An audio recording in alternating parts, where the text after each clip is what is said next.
Hello, for all of you who are just joining us, welcome to the third annual San Diego Writers Festival. Here we are again. I'm Jennifer Thompson, co-founder of the festival, here with my co-hosts. You know, Marnie and I couldn't do this without you. I know we say it a lot, but it's so true. Because we are virtual this year, we have speakers and viewers joining us from all over the world. Literally, we were looking at the numbers and it's so awesome.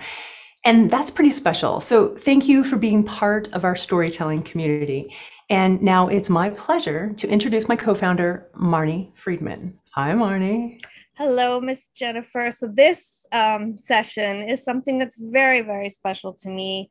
It includes my childhood rabbi, Rabbi Steve Leder, and great friend to the festival, legendary journalist and interviewer, Dean Nelson, in conversation. Last year, Rabbi Leder was here in conversation, and I think all of us behind the scenes were just crying. He was talking about his phenomenal book, More Beautiful Than Before.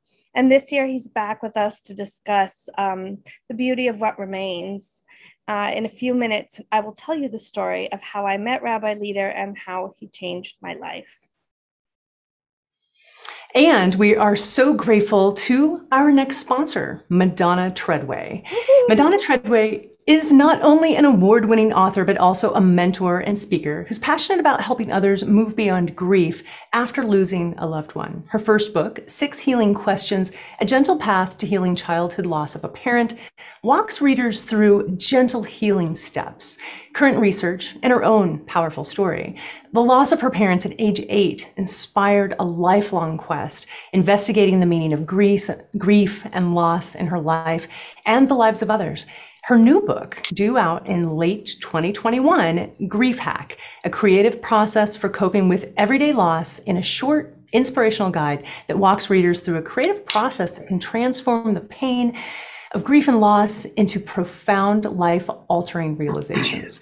Dedicated to ongoing research and creative discovery, Madonna wants to change the narrative around grief and loss from one of avoidance to sharing, embracing, and ultimately transformation. You can visit her at madonnatreadway.com.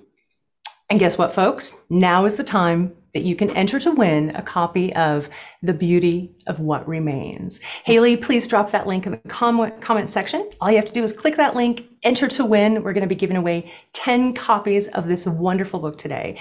Remember, we have lots of opportunities to win books today, so be sure to stay with us for another chance to win.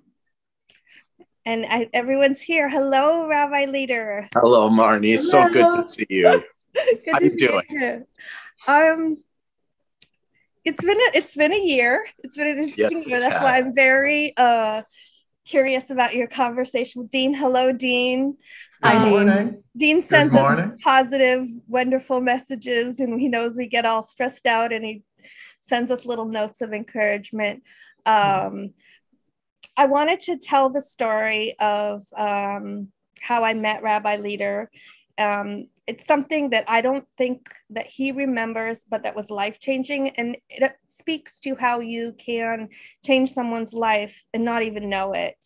And basically, I was 16 years old at Jewish sleepaway camp. He was the new rabbi there, and I was a serious overthinker. All I did was overthink, and my parents were going through a terrible divorce. I was not doing well. I had no idea what to do with my life. So I was lost with a capital L.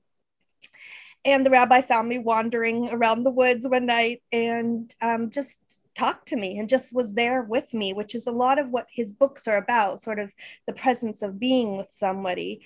And we could hear the other counselors laughing and roasting marshmallows. And the rabbi said, you know, maybe Barney should try not thinking so much. And, you know, what if you just joined everybody at the campfire? They're eating s'mores, you know. And so I took the opportunity to ask him. I said, why do you think I think so much? What is that? And he shrugged his shoulders. He was like, I don't know, you're an old soul maybe, but you know, come on, you need to lighten up. Less thinking, more s'mores. You're 16. So I listened to him. I went and ate the s'mores. Then by the end of that night, he found me deep in conversation with the oldest counselor, and we're having this deep existential conversation. I could just hear him going like, what is wrong with this girl? Just shaking his head and laughing. And then at the end of the summer, we were in front of the bus. The rabbi and I were parting ways, and I said to him, "Don't worry, I ate a lot of s'mores." But then he said something that was a life-changing sentence, and that was, "You know, Marnie, I think I was wrong." He said, "I think a lot of people are the s'more eaters, but not many are the thinkers.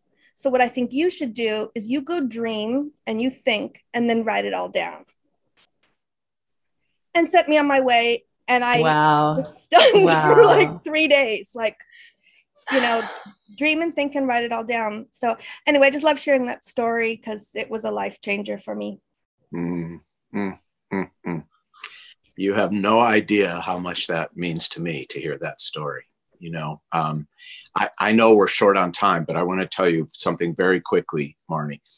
When I was graduating from rabbinical school, which is a 5-year program after your undergraduate degree, I went around and asked the handful of faculty I respected the most what they thought it meant to be a successful rabbi. The best answer was from a non-rabbi on the faculty, a professor named Ezra Spicehandler, who has since died, who was a professor of Hebrew literature. And he said to me, "Steve, I think a successful rabbi is a person who profoundly affects at least 3 people in the course of his or her career." Wow. So, yeah, what you have said really matters. And then to come full circle and just be able to have you at the Writers Festival is just, it's almost mind blowing. But I have the honor of now reading your bio so you guys can get on with your amazing conversation. All right, take it away. So Rabbi Steve Leder currently serves as the senior rabbi of Wilshire Boulevard Temple, a prestigious synagogue in Los Angeles with 2 campuses and over 2,400 families. Very large, hard to run. In addition to his many duties at Wilshire Boulevard Temple, Rabbi Leder is a regular contributor and guest on the Today Show. He writes for Time, FoxNews.com, Maria Shriver's Sunday Paper. He's contributed to Charles Barkley's book, Who's Afraid of a Large Black Man, and has published essays in Town and Country in the Los Angeles Times, USA Today, the Los Angeles Jewish Journal, and his Torah commentaries were read weekly by over 50,000 people. His sermon on capital punishment, which is I don't have words for that, was included in an award-winning episode of The West Wing. Rabbi Leder received the Louis Rappaport Award for Excellence in Commentary by the American Jewish Press Association and the Kovler Award for Religious Action Center in Washington, D.C. for his work in African-American Jewish dialogue in 2012, presented twice also at the Aspen Ideas Festival. Wow. Who is that guy? I hope I get to talk to him pretty soon. Jennifer has left the building, so I will do Dean Nelson's bio. So Dean is an award-winning journalist, is the founder and director of the journalism program at Point Loma Nazarene in San Diego, and host of the annual Writer Symposium by the Sea. Big shout out to that amazing program. He writes for the New York Times, the Boston Globe, San Diego Magazine, and more. He's written or co-written 14 books. Dean has traveled throughout the world covering stories of human interest, including the members of the Black Panther Party living in exile in Tanzania and stories of religious persecution occurring in Tibet. He's won several awards from the Society of Professional Journalists for his reporting and is a frequent speaker at writing workshops and retreats. Dean has been an ardent supporter of the San Diego Writers Festival since its inception, and we're so grateful to have you both here today. And with that, I will take myself off the screen. Wait, one more thing. I'm back in the building. I just want to remind everyone, put your questions and your answers in the Facebook comments. We will have time afterward for Q&A. And now, take it away, gentlemen. All right. Rabbi Leder, nice to see you again. Nice to see you again as well. Your bio, I want to meet that guy too. Yeah. Let's hang out one of these days. Here's what most people don't know is that you and I grew up within just a couple of miles of each other in Minneapolis or the surrounding area of Minneapolis. And it's like, as I read your stuff, I just think, oh yeah, I totally knew that guy when I was a kid. But now as adults, we get to hang out. So this book, The Beauty of What Remains, what a beautiful, beautiful book. And You know, what Marnie didn't say in her introduction is that you got your undergraduate degree in writing. Isn't that That's correct? That is. So then you went to rabbinical school. So I want to know, which is the side hustle for you? Is it writing or is it being a rabbi? I would say that my experience as a rabbi, being so immersed and enmeshed in the human experience, provides much of the fuel for the writing.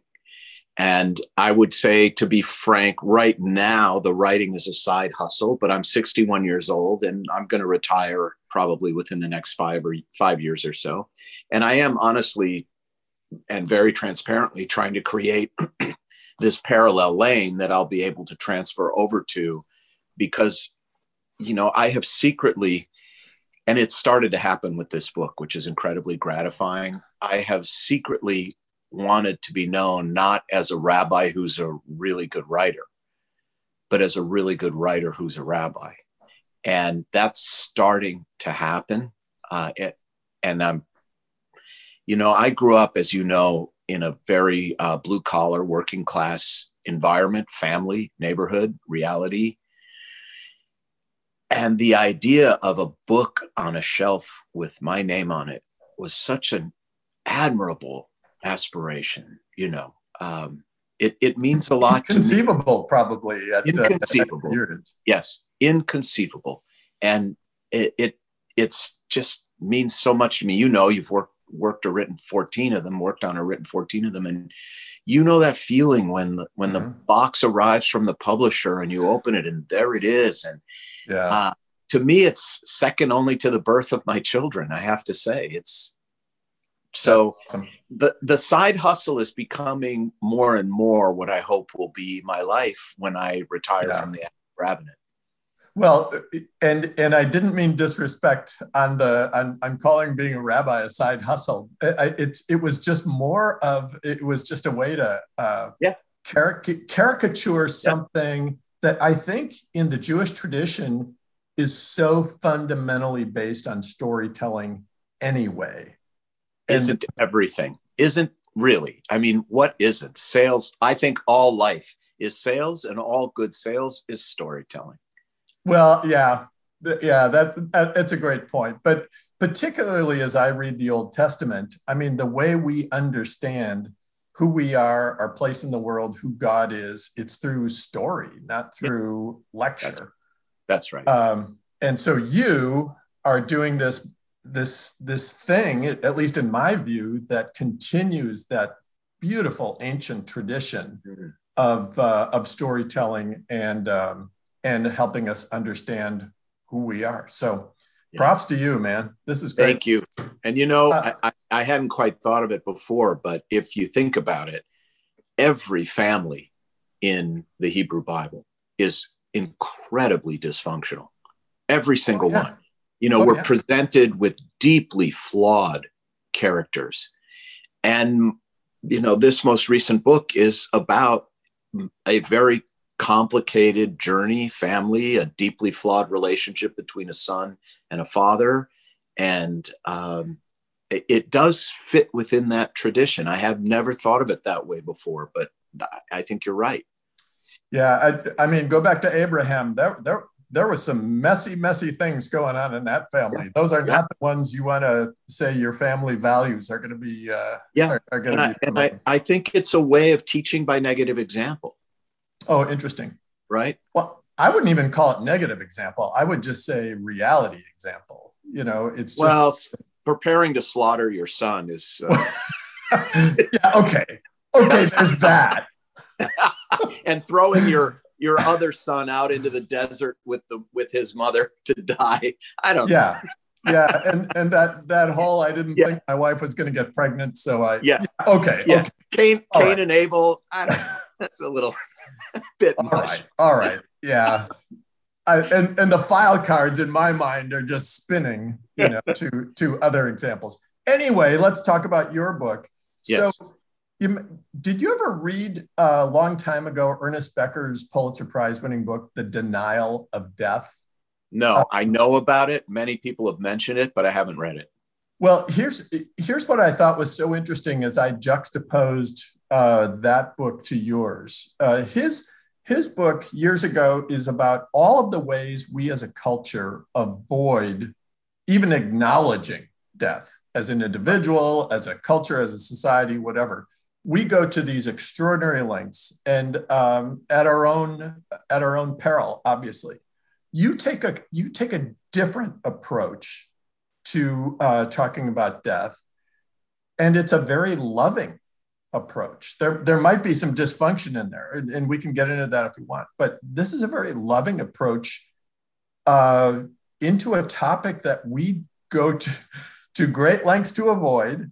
Mm-hmm. Avoid talking about, and you encourage us to think about death in a healthy way, which I think is quite an achievement for you to do it. But here's how you did it, and I want to talk to you about the approach you took. The approach you took was really interesting to me because it was part personal reflection. It brought out stuff about your own family. But it was also part how-to and instruction, that if you're going through something in your own family, or you know people who are going through it, here are some healthy ways to engage this. But you've got this thread of your own experience with your father that was kind of this connective tissue to the whole thing. So I want to know, how did you decide that you wanted to do this kind of parallel thing? Yeah, you're enormously astute, which is not surprising, but I think that is that is the differentiator in terms of other books about grief or the denial of death. There's a very interesting book called The Death of Death by Neil Gaiman, which is all of the ways in which we fabricate these afterlife mythologies in order to sort of kill death in a way. So look, you're right. The book is both memoir and field guide. Right? It is. That's exactly right. And what really happened with that is I handed in the first draft, and my editor, a remarkable woman named Caroline Sutton at Penguin Random House, she wrote back and she said, "Steve, there's more about your relationship with your father that needs to be said. You're holding back. You're holding back. And, if you will lean into it, this is going to be a very special book, unlike any other." I took it in. I went to work. And then I'll tell you a very funny story. When I sent in the next draft, she had it for about 10 days, and I was on a Zoom, and my email is set up so only the first line of an email appears on the screen when I get a new email. So I'm on a Zoom, something like this, heavy conversation, and her name pops up with the first line of her email, which says, "Steve, I don't know what to say. This is not a manuscript." And I thought, oh no. Dang it. The next sentence is, "This is garbage," or "This is not what I asked for." Yeah. And I'm freaking out over this Zoom, but I can't get to the message. The Zoom ends. I look at the message, and this is the truth. I framed this and put it on the wall in my study. She said, "Steve, I don't know what to say. This is not a manuscript. This is a miracle." Oh my. And she's not an effusive person, as most editors are not. And I knew then that I just knew that in telling the truth about that journey from Steve Leder, the rabbi, to Steve Leder, the son, and the re-education it gave me about everything I thought I knew about loss, and then turning that into some very pragmatic things for people to really help them navigate loss, it just worked. And it's a complex structure that worked. And I have to thank Caroline for it. Well, there's the value right there in a good, solid editor. So props to her, and props to you for acknowledging her role in this. I've had similar experiences with good editors that just took a good idea and made it into something even better. So this this actually illustrates a truism I think about writing, which while you're writing this, you might be thinking, who cares about me and my dad, right? But the truism is the more personal the example, the more universal it is. That's exactly. I don't understand that, but it's true. So the first book I ever wrote was called The Extraordinary Nature of Ordinary Things. Which I bought and read after the last time you and I talked. You know, a simple, sweet little book. And I have always in my preaching understood that the more particular I could be, the more universal the message. The way I like to think of this is if you think about existence, if you think about matter itself, you know, they're always discovering a new smallest particle, the atom, the quark. Now there's this Z particle. Yeah. And if you think about it, the tiniest of all particles is what is most common to all of existence. Oh, that's a good point. And I think this is true of writing. I think it was Blake who said in a drop of water, you can see the ocean, or something. I'm probably mangling and paraphrasing, but something like that. In a drop of water, you can see the ocean. And I think it's true. These universal truths come from the particular because anything else is just a generality. Right. And sounds kind of preachy or sounds... or shallow, just plain shallow, lazy, really lazy, lazy writing. Okay, so let's get particular here. You told a story in this book that I found shocking. Not that it happened, but that you would tell the world that it happened. Chapter 4, right? I think you know where I'm going. Yeah. So you told the world about an incident that put the rabbi version of who you are in direct conflict with the human being version of who you are. It's a story of Tara and the impossible situation you were in. Do you mind telling us what happened there? I'll tell you the story. And why you chose to include it, because that puts you as a rabbi in a very vulnerable place. Yes. You might remember from my first book, I talked about my gay brother and how he deserved a place within Judaism, and that I got a lot of hate mail from all over the world about that one too. That was back in the day when you got mail. So look, here's the story, and then I'll tell you why I included it. So there was a woman, I changed the name. In the book, her name is Tara, and she had ALS for many, many years. And she was an attorney. She had developed a plan with her husband, who I call Steve in the book. And she had told him that when she gave him a signal, he was to call me and I was to come to her bedside to tell her whether or not she was at a point where it would be permissible for her to take the aid in dying medication that is legal in California. And she went through. She wanted that validation from a spiritual leader in her life. No, she wanted it from me. Oh. I mean, I had been her rabbi for more than 30 years. I barn bat mitzvahed her kids, saw her through a divorce. No, she wanted it from me. The question was, did she want it from Rabbi Steve Leder or Steve Leder? There's the rub. Right. And so, you know, in psychology circles, we call this role stress. Doctors have it when a patient says, well, if it was your mother, what would you do? You know, now doctors can dodge that question by just saying, it's not my mother, so I can't tell you. You know, they never answer that question.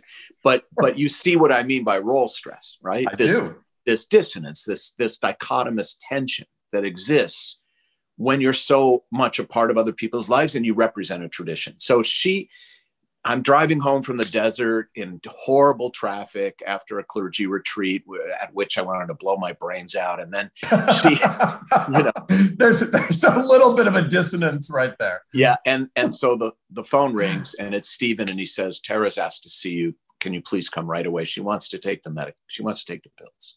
Wow. So I drive to the house, I walk in the house, and as I describe in the book, you can see and I've walked into many homes like this where you can just see the illness everywhere you look. You know, the adult diaper stacked in the corner, the ramp at the front door, the smell of antiseptic, you know, the bedpan, it's everywhere. And that a person's life has become contained by the square footage of a rented hospital bed.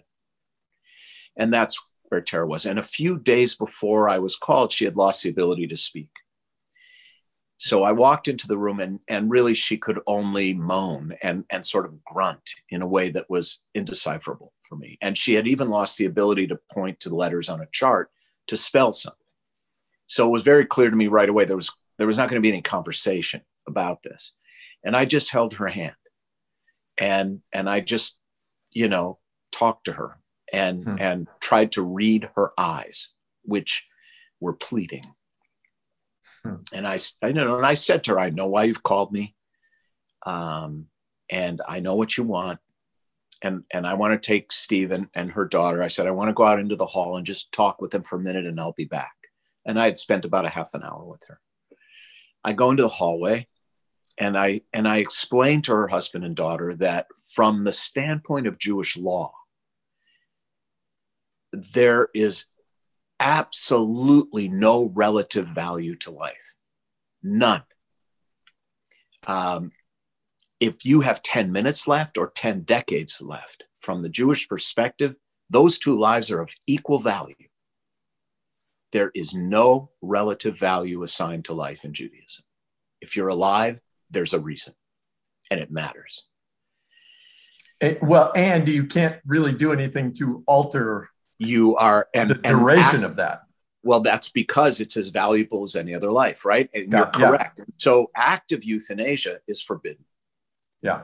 So passive euthanasia is allowed. You can stop something that is artificially keeping a person alive, for example, but you can't up the morphine. You cannot hasten death. And I explained all of this. And then I looked at them and I said, this is still very hard for me. I said, you know, but I cannot imagine treating Tara with less compassion than my dog. Oh my. And I'm going to go in there and tell her it's okay. And then I walked in there and I held her hand and I said, Tara, you have my blessing. It's okay. And I didn't say can. I said should. You should take the medicine. Wow. And after a little while, I left. Gave her a kiss on the forehead and I left. And about an hour and a half later, the phone rings. I'm home now. The phone rings and Steve says, her husband says, Tara's gone. Thank you so much, Rabbi Leder. Thank you so much. And I end that chapter by saying that Stephen had called Rabbi Leder, but it was Steve Leder who answered the phone. And that my humanity had trumped, had superseded, subordinated, overwhelmed my role. Now, normally they're quite aligned, but this was one of those times when I just privileged my heart over everything else. And now, why did I include that? Did I know it was going to lead to some controversy? Of course. But I included it because it's emblematic of the journey of the entire book, which is the difference between Rabbi Steve Leder and Steve Leder, the mourning and the grieving son, who learned so much more than the rabbi ever understood, despite having been literally, no hyperbole, at 1,000 funerals, despite having seen 1,000 dead bodies, despite having given a sermon to my congregation about everything death had come to teach me about life as a rabbi. When in fact, I knew very little until my father died. So I put that chapter in because it's emblematic of the journey the journey I think we all have to take from vicarious, experiential, theoretical knowledge and its power versus, the lived experience. And for me, and I would say for all of us, and I know that's a bold statement, I've come to the conclusion that death is the only teacher. The only teacher. That if we led deathless lives, we would be something other than human. Kafka said the meaning of life is that it ends. And it's true. Right. So what does it teach us, though? When you say death is the only teacher, what does it teach us? Well, I can give you some of what you're asked. That's sort of like, well, what's in the whole book? But I'll tell you, I'll tell you some of the things that it definitely taught me. Yeah. Despite having believed I knew all of these things, right? It taught me, first of all, about the duality of memory, which is not something I understood. My father had Alzheimer's for 10 years before he died, and I watched his memory just disappear. And, rabbis are full of platitudes about memory. I suspect all religious folk are, may his memory be a blessing. She'll live on in your memory. You'll always have your memories. Well, that's all true, that memory is beautiful, but it is also true that memory really, really hurts. Wow. In the book, I say it's like being caressed and spat on at the same time. That's memory. Wow.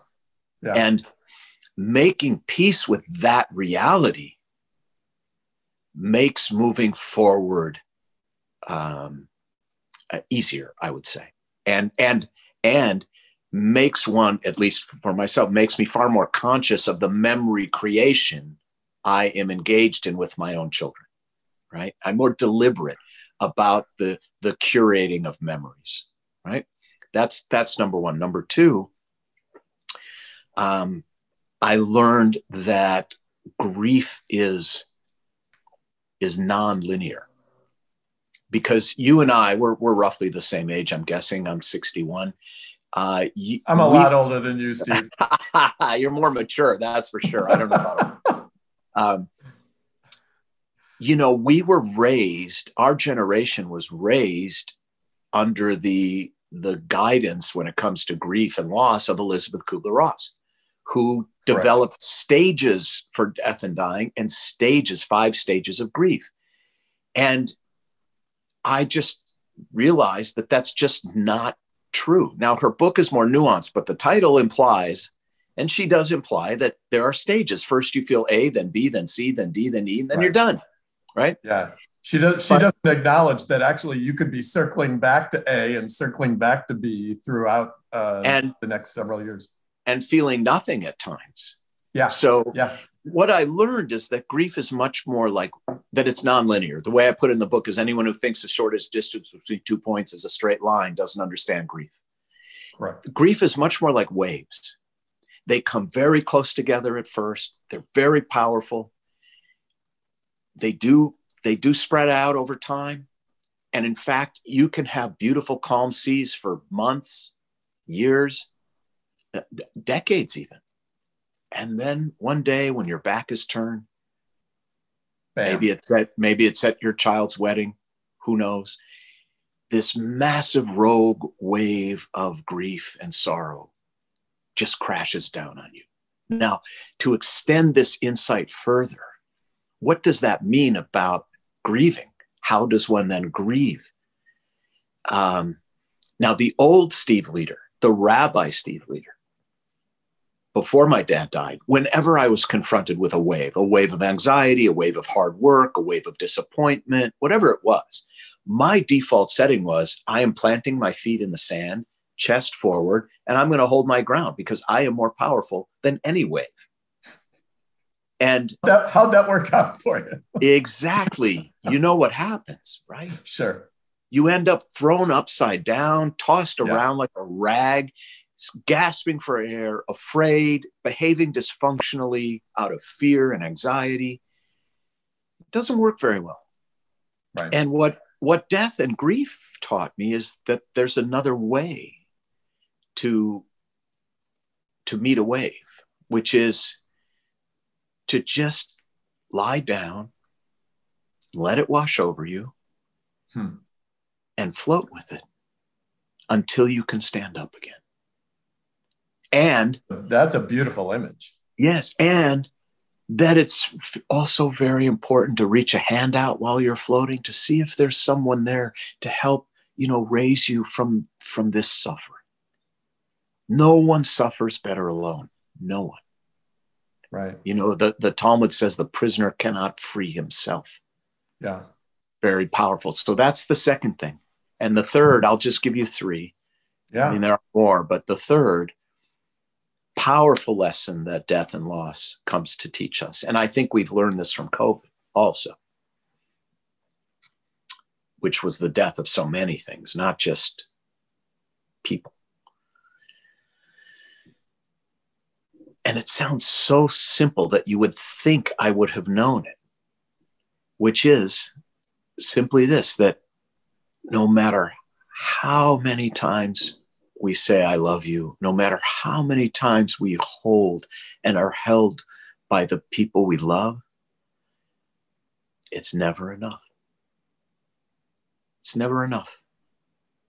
No, in fact, that's one of the universal regrets, I'm guessing, of after the death of loved ones. Did that person really know how I felt about them? Yeah. Did I tell them I loved them? Yeah. So those are really, really powerful lessons. But I want to get to one more that you have at the end of your book, where you say we should live our lives as good ancestors. Mm-hmm. That has just stuck with me, and I want to know, what do you? I think I know what you mean by that, and I read your book, obviously, and I think I know what I mean by it. But tell us what you mean by that line. We should live our lives as good ancestors. Yes. Well, first of all, the reason I put it that way is people throw rabbis and clergy these questions sort of in a flippant way, like, hey, Rabbi, what's the meaning of life? Yeah.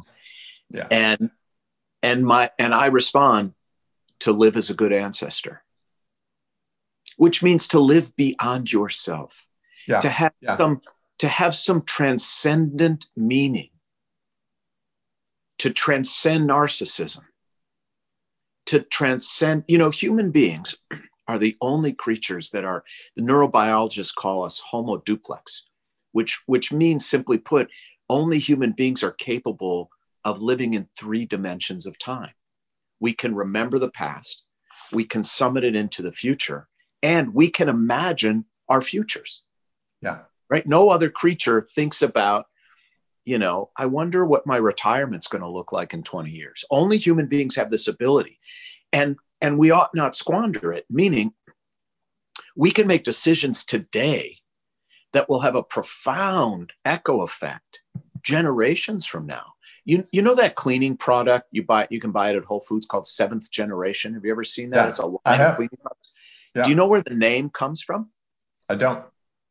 It comes from the law of the great Iroquois nation, which says that when the tribal elders make a decision, they must consider the impact of their decision on the 7th generation to follow.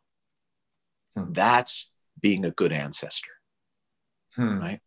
So, are we able to, I think that global warming is a perfect example of the opportunity being handed to us right now to be good ancestors. Great example. Right? There's a kind of beer that now, we all know the polar ice cap is melting. There are breweries paying fishermen to go out and net huge chunks of glacial ice and haul it to the brewery to brew beer with it, because it's the most pristine water on earth, right? So the earth is melting. And what are these people doing? Oh, let's have a beer. Let's get wasted. Yeah, let's drink up, right? That is the antithesis of what it means to be a good ancestor. right? And so I think that the happiest people I know after their sort of first level of Maslowian needs are met, like if they have a roof over their head and food in the fridge, the happiest people I know after that are people who can achieve flow in their work, this transcendent feeling in their work, which, as a writer comes and goes, but we do get it sometimes. Yeah. And live for a purpose greater than themselves. And sometimes that is as simple but very deep as helping another person. I'll tell you a great Chinese proverb that I love. If you want to be happy for an hour, take a nap. If you want to be happy for a day, go fishing. If you want to be happy for a month, get married. If you want to be happy for a year, inherit a fortune. And if you want to be happy for life, help another person. Live beyond yourself. Yeah. It reminds me, all of this reminds me of from Frankel's book, yes, Man's Search for Meaning. Where someone asks him, what's the meaning of life? And basically what he says is to help you find the meaning of your life. Yes. Which illustrates all of the things you just said. Yes. Living outside. Yes. And that we have, and I think the really profound aspect of that is that this is possible even in a place like Auschwitz, right? That we are always capable of living beyond ourselves, no matter our circumstances. Yeah. Which brings me to a question that has come in through the chat. Given our circumstances of, as you mentioned, climate change and all of the conflict that it seems like we're surrounded by, are you a hopeful person? And if so, what's the basis of that hope so that the rest of us can get in on it? Yeah, well, first of all, I don't know who said it, but whoever said the major reason for the good old days is a bad memory is really worth thinking about. I try to put these things in historical context too. As difficult as things are, if anyone ever asks you where and when in all of human history would you like to be born, you know what you should say? Right here, right now. Yeah. Okay. In the Middle Ages, a European was 350 times more likely to be murdered than today. 50% of all children didn't see their 5th birthday. Okay. Someone told me, I don't know the research, that 1/3 of all women died just giving birth because there was no C-section with, epidural and crushed ice and a TV. You died. I hear the same thing about journalism, the good old days of journalism. Why can't we get back? Listen, I have a degree in this stuff. There were never any good old days of journalism. Yeah. Here's some good news. There was no midlife crisis 500 years ago. You know why? Because there was no midlife. There was no midlife. Yeah. You were a child till you were 12 or 13. Then you got married and had your own children. And by 35, you were toothless and dead. Yeah. Unless you were very fortunate. So let's not overly idealize the past. That's the first thing I would say. I think that's great advice. We're getting a lot right. I would say this COVID vaccine is a good example of that's a miracle. Mm-hmm. That is a miracle. Okay. That took 10 months. It normally takes 10 years. And that miracle was facilitated by global communication, by the internet, etc. Okay. So now the thing we're dealing with is that most powerful tools at our disposal are neutral, and they depend entirely on how we choose to use them, right? The same science that gave us nuclear medicine gives us nuclear warheads, right? Money is neutral. right? Ask most people what is the thing they've done in their life they're the most proud of and the thing they're most ashamed of. And I'll bet you both of them have something to do with money. Money was used to facilitate that, right? The sun is a good example. The sun grows our crops and it gives us skin cancer, right? So this is about our human choices and about whether or not we choose to live as a good ancestor. And I would say, if you look at the arc of history, despite some horrific chapters, there are fewer poor people on the planet today than ever before.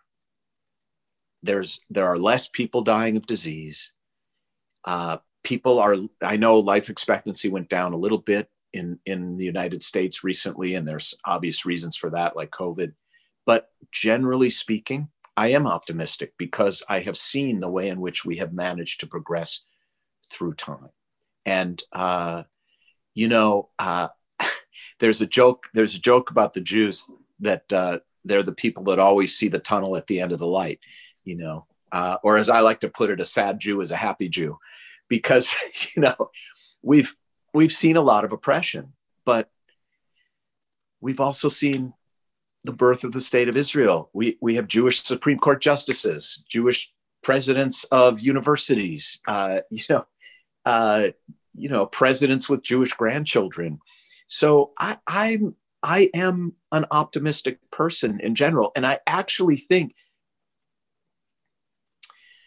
a lot of this is related to the fact that we're going to die. That's what impels us to lead meaningful lives. I'm gonna butcher Wallace Stevens now. I butchered Blake earlier. I'll butcher Wallace Stevens, who said something like, "The beauty of a flower is that it fades." Right? That's why nobody cares about plastic flowers, because they have no death. They actually have no life. And the fact that's what gives it value. That's it. And the fact that our time is limited. Yeah. That question, are you optimistic about the future, only could come from a person whose time is limited. Yeah. Otherwise, who cares? Right? So I think the short answer is yes, I am generally optimistic. And as a rabbi, I've seen individuals overcome things that they never thought they could. And I think that's true of our society. And, I do not believe that at the end of the day, we are ultimately self-destructive. No, I'm really glad to hear this. I mean, it echoes my own heart, but you said it in such a way that it doesn't come across as or simple-minded. You've actually thought this through, which I really appreciate. And read Steven Pinker. I mean, just read the facts about what life used to be like. It was horrible. Yeah, yeah. One of the other questions that's come in is, you mentioned narcissism. How do we get past that? Is there, that just seems to be the disease that is threatening us all, at least in modern culture. What I'm going to say might surprise you. Tell me. I can't tell you what to do about narcissism, but I can tell you what to do about the narcissist. Okay. No, that's good. You cut him or her out of your life like a malignant tumor. What if you're the narcissist yourself? Well, then you wouldn't even be aware of your narcissism. So that it doesn't really apply. Marshall McLuhan said, "I don't know who discovered water, but it wasn't the fish." The narcissist would know. But when this is in the book too, and many people have written an email to thank me for this one seemingly small point in the book that you would think applied to only a handful of people. And it has to do with this idea that people die the same way they live. Okay. There are people who, because they have a narcissist or had a narcissist in their life, a narcissistic parent, for example, or sibling, they have cut that person out of their life because they had to. All right. There's no cure for narcissism other than to remove the malignancy from your life. Okay. This is bold, man. This is bold.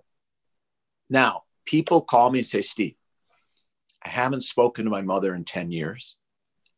I text her on her birthday and Mother's Day, but we don't have a relationship because every time I'm with her, I end up feeling horrible. She's just an incredible narcissist. She's cold, withholding, self-absorbed. I can't do it.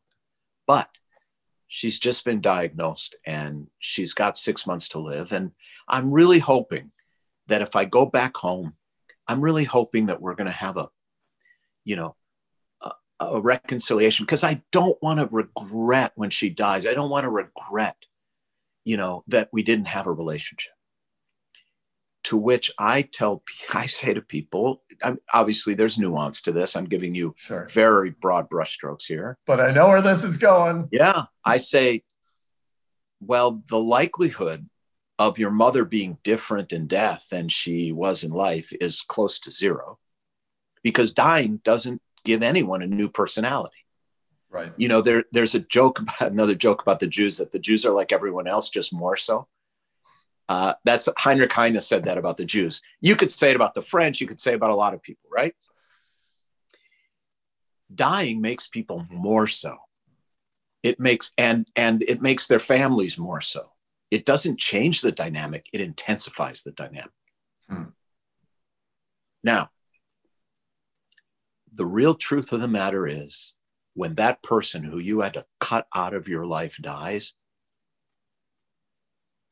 you're not going to feel any more remorse or grief over the end of the relationship then than you did the past 10 years. And you're actually going to be relieved. You're going to feel relieved. The grieving started a long time ago. Yes. And the relief comes. Yeah. With death. And people look at me, how can you say that to people? It's so harsh. I said, actually, it's not harsh at all. It's liberating. And most important of all, it's the truth. That's, wow. That's actually really, really profound. And in my view and personal experience, it's very liberating to hear you say that.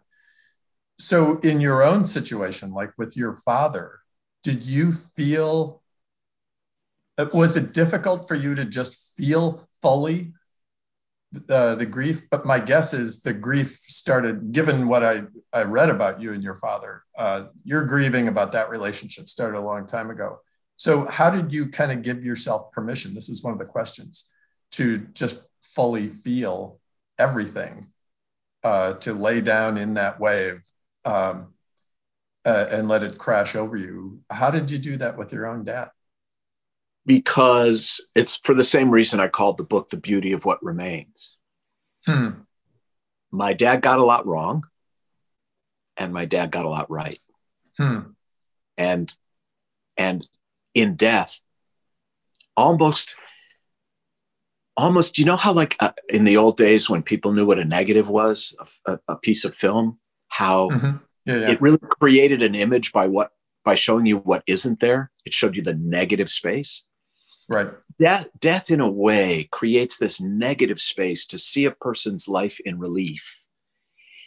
And in that experience, I found a lot of beauty that remains today, right now, from the legacy I inherited from my father. And some of the beauty, this is the tricky part, some of the beauty that remains are the ways he taught by negative example that have also improved my life. The book begins with me playing a game of catch with a balloon with my father in the nursing home. A balloon. And it was heartbreaking. And it was literally the first game of catch I ever played with my father. And the book ends with me in the backyard throwing the ball back and forth with my son, playing a game of catch, which we had done thousands of times. So some of the beauty that remains is a result of the negative example. And some of it is a result of the positive example. And if we can honor that and appreciate that and embrace that, then we'll be, worthy of that loss, worthy of that suffering. It will have meaning. Yes. And, I end the book with this idea that the son, and obviously it also applies to daughters, but we're talking about a father and son. In this case, it could be mother, daughter, mother, son, mother, whatever, brother, sister, friend.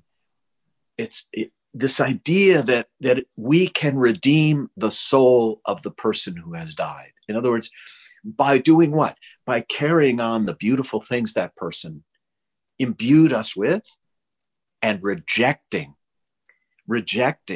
that which was frankly painful and ugly. That takes real intentional work, though. It does, and it's counterintuitive that you can create by ceasing to create. You can create by removing. In theological circles, it's called via negationis. There's a theology called via negationis, by way of the negative. Right. In other words, you can know what God is by deciding what God is not. Right. Well, you can also sculpt your life this way. In other words, think of a beautiful statue. That beautiful marble statue began as a solid block of marble, and that beauty was always hidden within it. But it took a deliberate hammer and chisel, chip by chip by chip, by a great artist to reveal that beauty. And that beauty was created not by what was added, but what was taken away. And life can be beautiful not by what we choose to add to it, by what we choose to remove from it. Another lesson I think COVID has brought to us. I think we've all learned in COVID that it's really who we have, not what we have, and who we have, not what we do with our frenetic lives, that really is beautiful in life, right? So, this idea of a no being a yes to something beautiful. No, I'm not going to parent my child the way my father parented me, is a yes to a more loving, engaged relationship. So that's why I called the book The Beauty of What Remains. And then it's our job to do a little better for our own. Yeah, I'm with you on that. I just as a parent, I thought when my kids were little, I thought, you know what, I'm going to do a better job of this than I received. Yeah. And part of that is I'm going to break the cycle of dysfunction. Yeah, of the dysfunction. Exactly. Yeah. And fully realizing that someday your children are going to be on a Zoom or teleporting themselves wherever in a conversation, talking about how badly their father fucked it up. Right? Oh yeah. No, I paid those therapy bills already. Yeah. So yeah. In fact, my son at one point said, "Dad, remember, I'm going to be the one who's choosing your nursing home." So that gave me pause. Yeah, but I want to share one more thing with you. I don't know how our time is. Are we okay with time? I have no idea, and I don't care. I love talking with you. So keep going, man. To put it in the most visceral way that I can, my father and I were almost physically identical. If you looked at a picture of my father at 10 or a picture of me at 10, you would not have known the difference. Wow. And this was true throughout our lives. And at my father's funeral,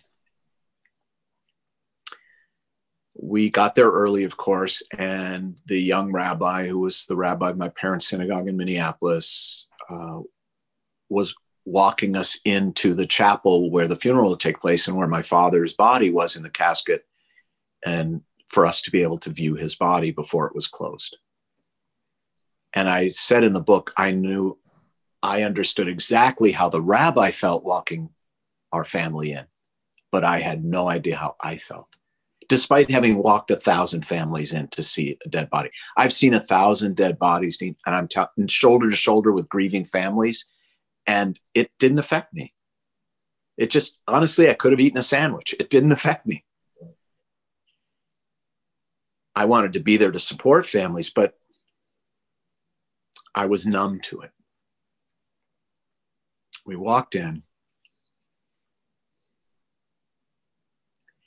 and I looked at my dad in the casket, and I thought to myself,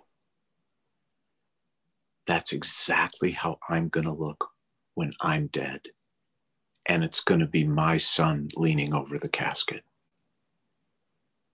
Boy. And that was the moment I realized, despite all of my professional experience, that was the moment I realized I was going to die. And that changed my life for the better, despite the pain.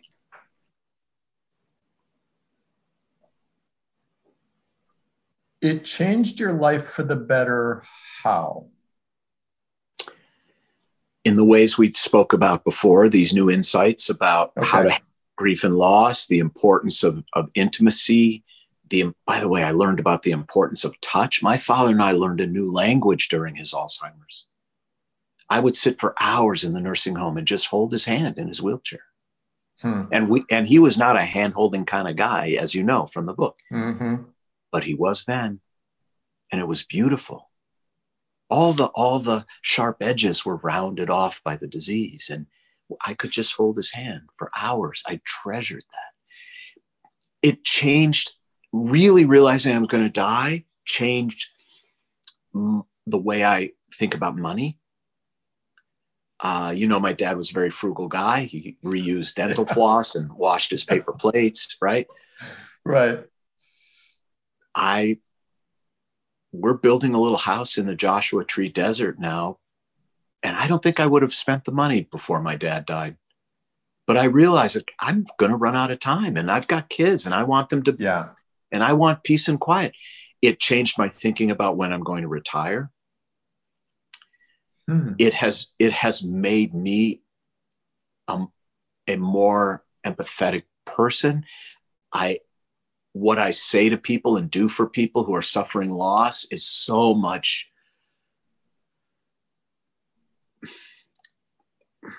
more honest and fundamental.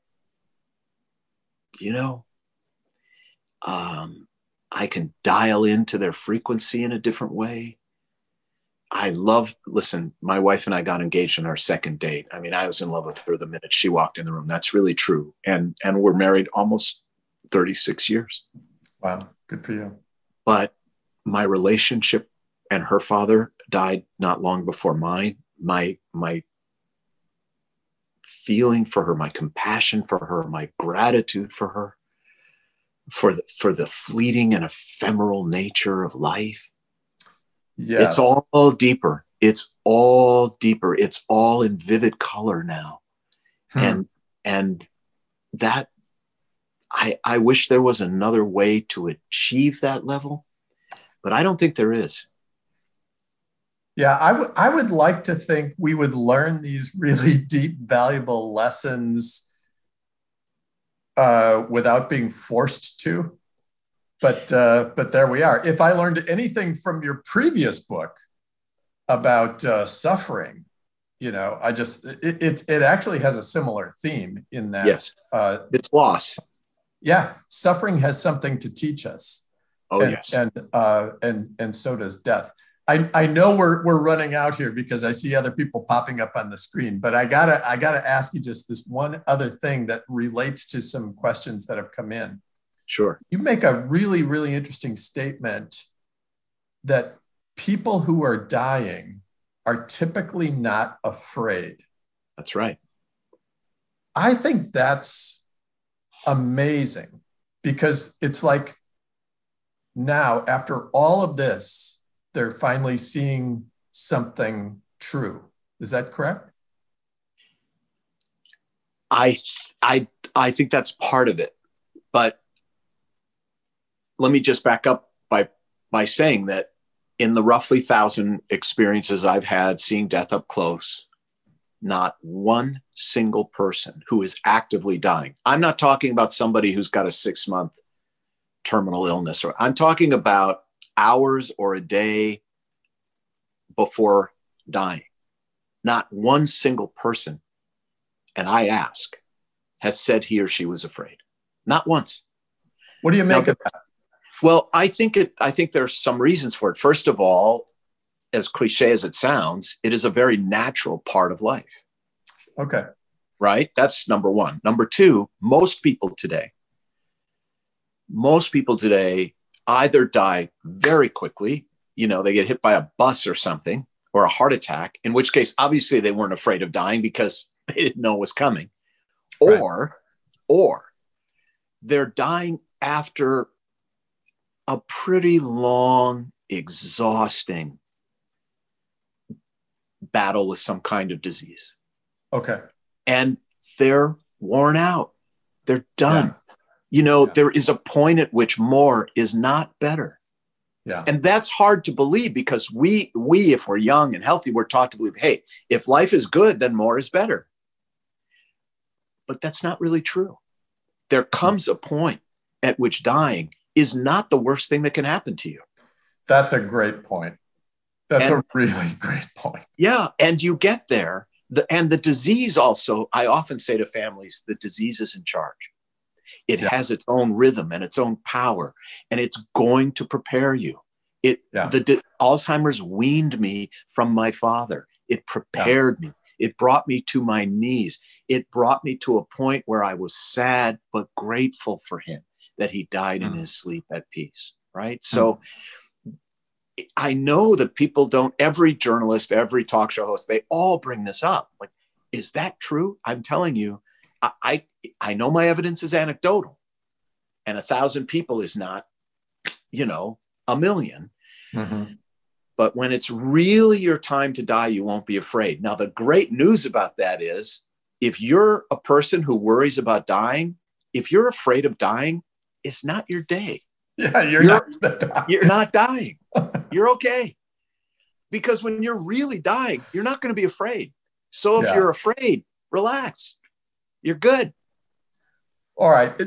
We got to end this. I just have to thank you for being willing to talk about such a topic that we go to, as we began this conversation, a topic that we go to such extraordinary lengths to avoid. I just love being able to take the veneer off it and say, let's get after it here. And so I so appreciate your authenticity and vulnerability and wisdom that comes through all this. And one of these days, you and I need to hang out in person. Yeah. And I next love year being interviewed by you. We've got a couple comments that said, "Can you guys make this an ongoing conversation between these two men?" Oh, yes, nice. I was thinking that earlier too. I'm in. Me too. I'm in. And I have a new book coming out in June of 2022, so we could even legitimately do this again for the Writers Festival. Okay. Wait a second. I'm going to take that as a commitment. Yeah. No, wait a second. You've already talked about suffering. Now you've talked about death. I don't know what's left. Wait, what's the next one? What's the next book? The next book is called For You When I Am Gone. And it's 12 chapters with 12 questions that I write about and then ask the reader to ask him or herself these questions and answer them to get the raw material to create a legacy letter for your loved ones for when you're gone. Beautiful. Wow. Beautiful. I always, every conversation I learn and I take something away, and I also settle down You know, I still have that same overactive brain. And when I'm in your presence, I just like chill for a second. And I really love what I'm walking away with today was what we choose to remove. Yes. Helping define our life. And I'm going to work on that one. It's really important. I saw Jerry Seinfeld before the pandemic in New York at the Beacon Theater. He said, I'm in my 60s now. So when people ask me to do stuff, I just say no. and then he said, when I'm in my 70s, I'm not even going to answer. So just say no, because behind every no is a yes to your own life. Yeah, that's right. That's right. Yeah. And the hopefulness, you know, there's a lot of negativity out there, a lot of weight. And so the comments that are coming in are all about feeling buoyed. And cool. Thank you. Good. Thank you for this opportunity. I'm so grateful. And it's always good to see you, Marnie. And I think I would make one correction that I, as the young rabbi, when I told you, forget about the less thinking, more s'mores, and just think and write. I think you should think and write and have more s'mores. I think you can do both. Yeah. You can have it all. Yeah. You can have it all. Well said. Also really funny is my son is almost 16 at that same age. And boy, is he an overthinker. So one day we're taking a trip up to see you because. Okay. That's a deal. We can Zoom any day too, by the way. Okay. All right. Okay. Thank you guys. Eat more s'mores. Thank you. You're so welcome. Bye-bye, everyone. Thank you, Dean, too. Sure. Bye-bye. Thank you, Dean. The best. You're the best. He is the best. See you later.